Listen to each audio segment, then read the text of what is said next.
আসসালামু আলাইকুম। প্রিয় দর্শক, অন্য মঞ্চের আলাপচারিতায় আপনাদের সকলকে আমন্ত্রণ জানাচ্ছি।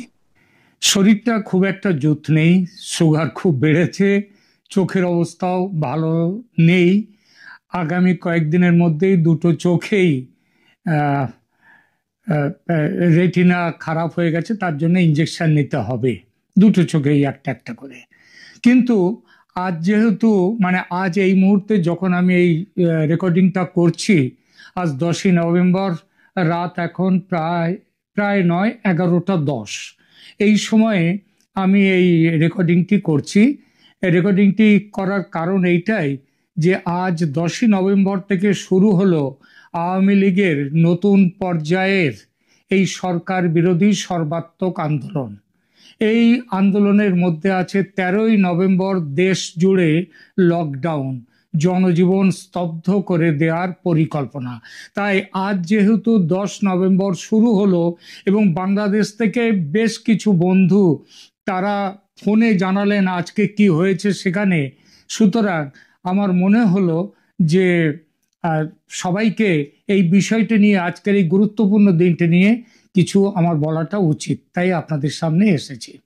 শুরুর দিনের খবর যা পেলাম, বহু জায়গায় প্রতিবাদ মিছিল হয়েছে।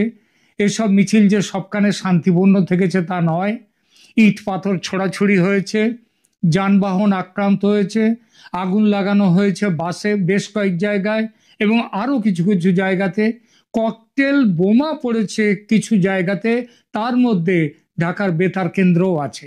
গ্রেপ্তার হয়েছে কিছু মানুষ, কিন্তু গ্রেপ্তার যতটা হবে ভাবা গিয়েছিল ততটা হয়নি, কারণ মাঠে সেনাবাহিনীর সংখ্যা অর্ধেক হয়ে গেছে। বাকি যারা আছে তারাও আওয়ামী লীগ নেতা কর্মীদের গ্রেপ্তার করতে উৎসাহী নয় আর। এবং পুলিশের মধ্যেও এই ভাবনা ছড়িয়ে পড়েছে ব্যাপকভাবে। এই ভাবনা দাবানলের মতো ছড়িয়ে পড়েছে 7 নভেম্বর সেনা জেনারেলদের বিশেষ সভায় এই সংক্রান্ত সিদ্ধান্ত গ্রহণের পর।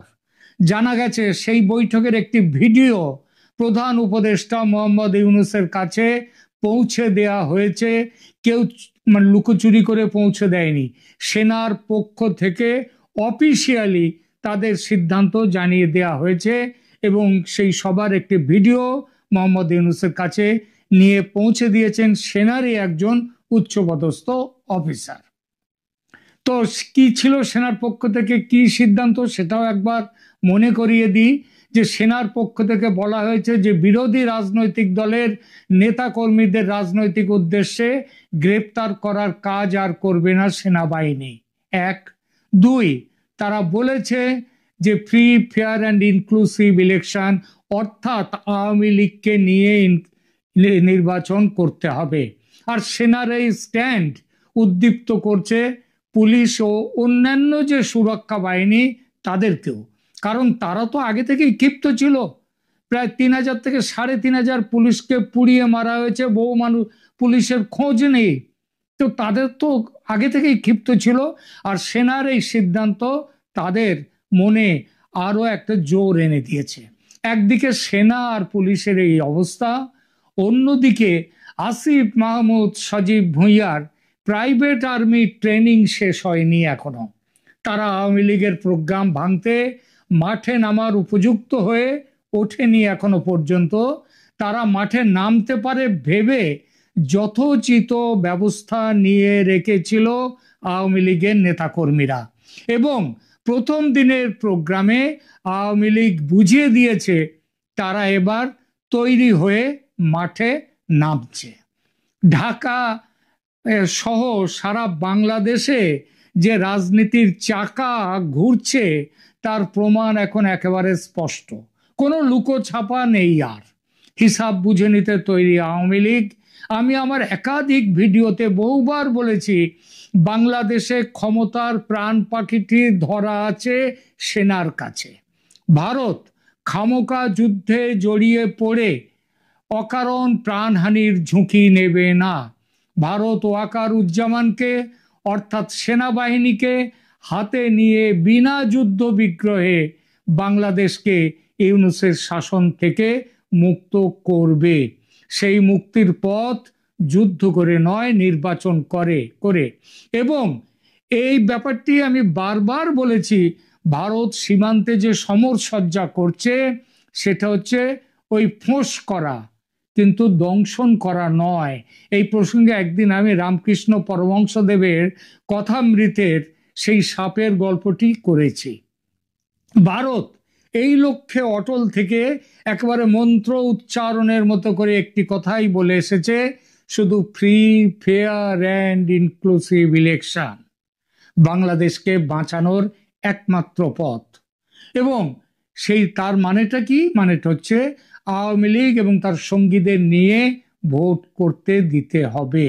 সেই একই কথা 7 নভেম্বর জেনারেলদের সভাতেও উঠে এসেছে এবং সেই অনুযায়ী সিদ্ধান্ত হয়েছে। আপনাদের একটি নিশ্চিত তথ্য দিচ্ছি, সেনাবাহিনী বর্তমানে, বাংলাদেশ সেনাবাহিনী বর্তমানে ভারতের স্ট্র্যাটেজির সঙ্গে পুরো হাতে হাত মিলিয়েছে। এটা শুধু ভারতের স্ট্র্যাটেজি নয়, আমেরিকাও এখন ভারতের পুরো এই প্ল্যানের সহমত। এর মধ্যে কোনো ইফস অ্যান্ড বাটস নেই। ভারতের প্ল্যান এবার আরো সরাসরি। এতদিন ছিল no Awami League no vote, এবার তার সঙ্গে যোগ হয়েছে আর এক দাবি, নো ভোট আন্ডার ইউনুস। ইউনুসকে রেখে, ক্ষমতায় রেখে কোনো ভোট হবে না, তাহলে সেই ভোট কখনোই স্বচ্ছ হবে না, মুক্ত হবে না। ইউনুস তাই, ইউনুস আউট। কি হবে তাহলে? সম্ভাবনা আছে হাসিনাকে নিয়ে আসা হবে কেয়ারটেকার সরকারের প্রধান হিসেবে। এই সম্ভাবনার কথাও আমি আমার আগে একটি ভিডিওতে বলেছি, আপনাদের মনে থাকলেও থাকতে পারে, কিংবা তবে একটু পুরনো ভিডিওগুলো দেখে নেবেন। আমি বলেছি আজ থেকে অন্তত 20-25 দিন আগে এই কথাটি। তার মানে শেখ হাসিনার ব্যবস্থাপনায় হবে নির্বাচন। হ্যাঁ, এমন কথা মিথ্যে নয় তো, আদৌ এ কথা চলছে। যদিও বলে রাখি, সিদ্ধান্ত নেওয়া হয়নি। ট্রাম্প সিদ্ধান্তের ভার দিয়েছেন মোদির ওপর, কিন্তু মোদি সরকার একটু দোটানায় আছে। এমন সিদ্ধান্ত নেওয়াটা উচিত হবে কি হবে না, এমন সিদ্ধান্ত হাসিনার নির্বাচনে তার যে প্রসপেক্ট, তার পক্ষে যাবে না তার বিপক্ষে যাবে সেটা নিয়ে। তবে এটা যদি নাও হয়, এটা নিশ্চিত কেয়ারটেকার গভর্নমেন্ট আসছেই এবং নির্বাচন হচ্ছে। এই মুহূর্তে যা অবস্থা, নির্বাচন বাতিলের ক্ষমতা কারণে এনসিপি, জামাত, ইউনুস, পাকিস্তান কারণে। ওয়াকারুজ্জামান এবার, আমি আগেও যে কথা বলেছি সেই একই কথা আবার বলি, ওয়াকারুজ্জামান সত্যিকারেই ভারতের তুরুপের দাস। আপাতত এটুকুই। আগেই আপনাদের জানিয়েছিলাম যে লন্ডনের একটি আইনি প্রতিষ্ঠান শেখ হাসিনার পক্ষে আন্তর্জাতিক অপরাধ আদালতে অভিযোগ দায়ের করেছে ডক্টর মোহাম্মদ ইউনূসের বিরুদ্ধে মানবাধিকার লঙ্ঘনের। একই সংস্থা এবার জাতিসংঘের special rapporteur on the independence of জাজেস and lawyers and the UN Special Rapporteur on Extrajudicial Summary of Arbitrary Executions এর কাছে শেখ হাসিনাকে বাংলাদেশে আন্তর্জাতিক অপরাধ আদালতের নামে ক্যাঙ্গারু কোর্ট বসিয়ে শাস্তি ঘোষণার বিরুদ্ধে জরুরি আপিল আবেদন ফাইল করেছে। চলুন এ বিষয়ে বিস্তারিত জানা যাক। বাংলাদেশের রাজনীতির ইতিহাসে নতুন এক অধ্যায় যোগ হলো শেখ হাসিনার বিরুদ্ধে চলমান বিচার এবং আন্তর্জাতিক পরিসরে তার পক্ষ নেওয়া বা তার পক্ষে নেওয়া আইনগত লড়াইকে ঘিরে। লন্ডনের বিখ্যাত ডাউট স্ট্রিট চেম্বার্সের 2 ব্যারিস্টার স্টিভেন পাওয়েল কেসি ও তাতিয়ানা ইটওয়েল জাতিসংঘে শেখ হাসিনার পক্ষে যে জরুরি আপিল দাখিল করেছেন তা বাংলাদেশের বিচার ব্যবস্থা, ন্যায় বিচার এবং রাজনীতির ভবিষ্যতে দিক নির্দেশনা নিয়ে এক গভীর প্রশ্ন তুলেছে। আপিলটি জাতিসংঘের বিচারক ও আইনজীবীদের স্বাধীনতা বিষয়ক বিশেষ প্রতিবেদক এবং বিচার বহির্ভূত বা ইচ্ছা মতো মৃত্যুদণ্ড বিষয়ক বিশেষ প্রতিবেদকের কাছে জমা দেওয়া হয়েছে। মূল অভিযোগ হচ্ছে বাংলাদেশে আন্তর্জাতিক অপরাধ ট্রাইব্যুনালে শেখ হাসিনার অনুপস্থিতিতে যে বিচার চলছে তা ন্যায় বিচারের মৌলিক শর্ত ভঙ্গ করেছে। আপিলে বলা হয়েছে শেখ হাসিনার বিরুদ্ধে যেভাবে অভিযোগ গঠন করা হয়েছে এবং যেভাবে ট্রাইব্যুনাল পরিচালিত হচ্ছে তা রাজনৈতিক উদ্দেশ্য প্রণোদিত এবং আন্তর্জাতিক আইনি মানদণ্ডের সঙ্গে সাংঘর্ষিক। 2009 সাল থেকে টানা 3 মেয়াদে প্রধানমন্ত্রী ছিলেন শেখ হাসিনা। 2024 সালের জানুয়ারিতে তার দল আওয়ামী লীগ আবারও নির্বাচনে জয়ী হয়, কিন্তু সে বছরের মাঝামাঝি কোটা আন্দোলনকে ঘিরে ধীরে ধীরে এক ভয়ঙ্কর সংকট দেখা দেয়। বিক্ষোভের বিস্তৃতি, সহিংসতা এবং প্রশাসনিক ব্যর্থতার পর 5ই আগস্ট শেখ হাসিনা দেশ ছাড়তে বাধ্য হন। তিনি ভারতে আশ্রয় নেন, আর 8ই আগস্ট অর্থনীতিবিদ মোহাম্মদ ইউনূসের নেতৃত্বে একটি অন্তর্বর্তী সরকার গঠিত হয়। সেই সরকারের অধীনে 2025 সালের জুলাইয়ে শেখ হাসিনা এবং তার সরকারের 2 শীর্ষ কর্মকর্তার বিরুদ্ধে মানবতা বিরোধী অপরাধের অভিযোগ আনা হয়। এখন পরিস্থিতি এমন যে শেখ হাসিনার বিচার চলছে তার অনুপস্থিতিতে, এবং দেশ জুড়ে ধারণা ছড়িয়ে পড়েছে যে রায়টি হবে মৃত্যুদণ্ড।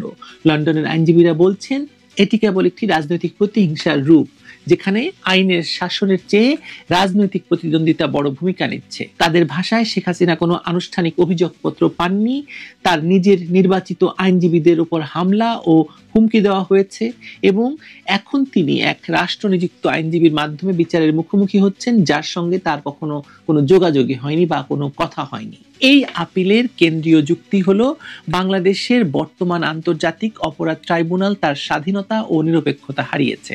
অভিযোগ উঠেছে ট্রাইব্যুনালের বিচারকদের রাজনৈতিক সংশ্লিষ্টতা আছে, কেউ কেউ সরাসরি আওয়ামী লীগের বিরোধী রাজনৈতিক দলগুলোর সঙ্গে যুক্ত।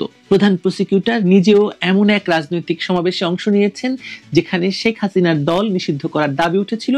শুধু তাই নয়, এই প্রসিকিউটর এক সময় যুদ্ধাপরাধের বিচারের জন্য যে ট্রাইব্যুনাল সংগঠিত হয়েছিল, সেই ট্রাইব্যুনালে যুদ্ধাপরাধীদের পক্ষে আইনজীবী হিসেবে নিযুক্ত ছিলেন।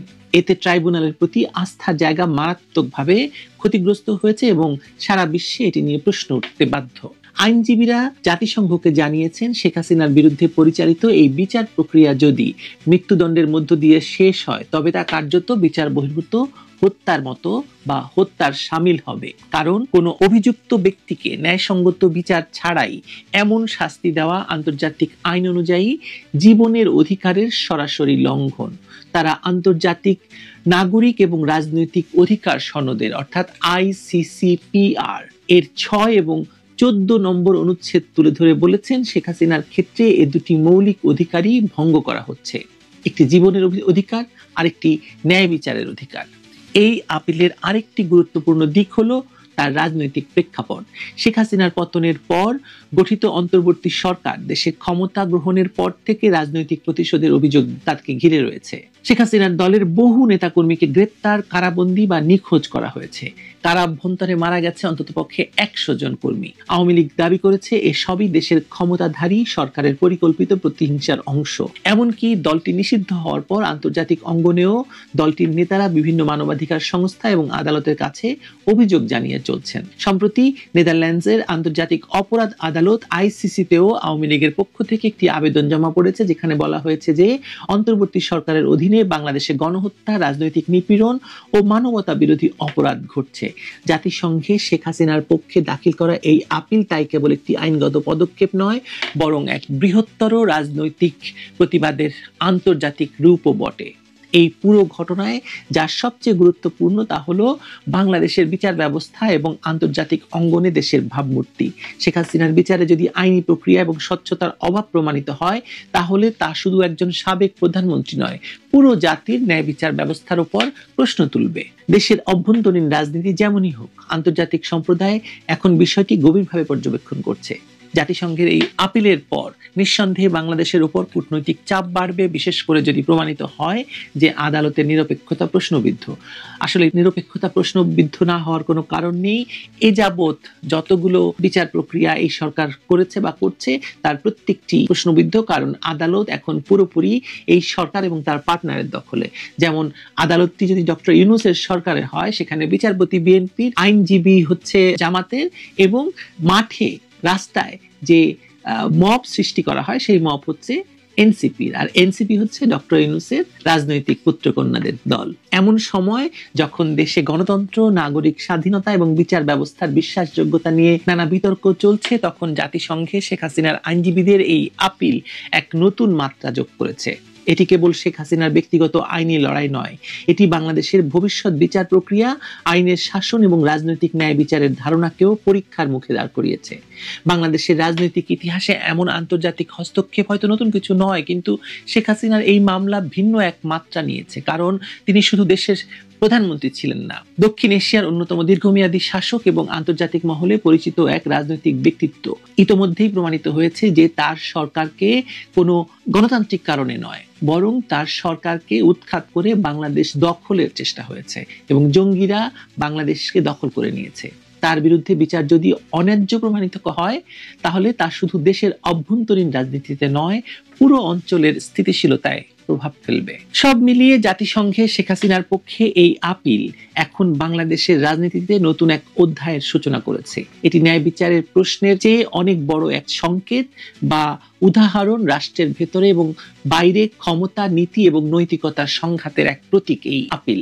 এই আপিলের ফলাফল যাই হোক না কেন, বাংলাদেশ এখন এমন এক পথের দিকে এগোচ্ছে যেখানে ন্যায় বিচার, রাজনীতি এবং আন্তর্জাতিক কূটনীতি তিনটি শব্দ আলাদা করে ভাবা আর সম্ভব হবে না বা নয়। এখন প্রশ্ন হলো, জাতিসংঘ কিভাবে এই আপিলের প্রতিক্রিয়া জানাবে? বিশেষ প্রতিবেদকরা সাধারণত তদন্তের অনুরোধ পাঠান সংশ্লিষ্ট রাষ্ট্রকে, এবং যদি মনে করেন যে গুরুতর মানবাধিকার লঙ্ঘন হয়েছে, তাহলে তা আন্তর্জাতিক অঙ্গনে আলোচনার কেন্দ্রবিন্দুতে আসে। যদি জাতিসংঘ এই আপিল গ্রহণ করে এবং বাংলাদেশের সরকারের কাছে ব্যাখ্যা চায়, তাহলে তা বর্তমান অন্তর্বর্তী সরকারের বৈধতা এবং নৈতিক অবস্থানকে সরাসরি চ্যালেঞ্জ করতে পারে। হয়তো এরই মধ্যে শেখ হাসিনার বিরুদ্ধে রায় ঘোষণা করে দেবে সরকার, কিন্তু দেশে বিদেশে আওয়ামী লীগের যে প্রতিরোধ আমি দেখতে পাচ্ছি, তাতে আমার মনে হয় না সরকার এই বিচার এবং বিচার প্রক্রিয়া বেশি দূর টেনে নিয়ে যেতে পারবে। তবে শেখ হাসিনা বিরোধীরা একাট্টা হয়ে যেহেতু রাষ্ট্রটাই দখল করে নিয়েছে, সেহেতু তাদের কাছ থেকে মৃত্যুদণ্ডের রায় তো মামুলি ব্যাপার। এর চেয়ে কঠিন কোনো শাস্তি থাকলে সেটা দ্বিতীয় তারা কার্পণ্য করতো না। আফটার অল, আদালত, বিচারপতি, আইনজীবী সকলেই তো তারাই। ইউনূসের আদালত, বিএনপির বিচারপতি, জামায়াতের প্রধান প্রসিকিউটর, আর রাস্তায় এনসিপি। কি চমৎকার দেখা গেল বলুন। আওয়ামী লীগ নেত্রীর বিরুদ্ধে এরা মৃত্যুদণ্ড না দিলে এদের মান সম্মান কিছু থাকবে না। ফলে নিজেদের মান সম্মান রাখতে আর যুদ্ধাপরাধীদের ফাঁসিতে ঝোলানোর বদলা হিসেবে এটা তো তাদের প্রধান কর্তব্য বটে, তাই না?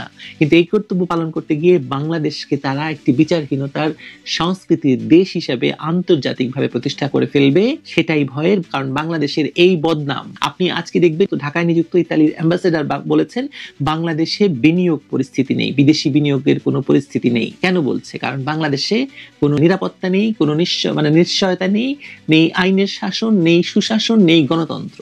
এবং শেখ হাসিনার এই বিচার বা এই বিচার প্রক্রিয়া বাংলাদেশকে আরো বড় প্রশ্নের মুখোমুখি ফেলে দিল। এবং জাতিসংঘে যাওয়ায় এই বিচার আপিল, এটি এখন অফিসিয়াল হয়ে গেল যে বাংলাদেশ এরকম একটি ভয়ঙ্কর, অনৈতিক, বেআইনি কাজ করছে। তাও কে করছে? ডক্টর ইউনূসের মতো একজন নোবেল লরিয়েট। ভালো থাকবেন সবাই।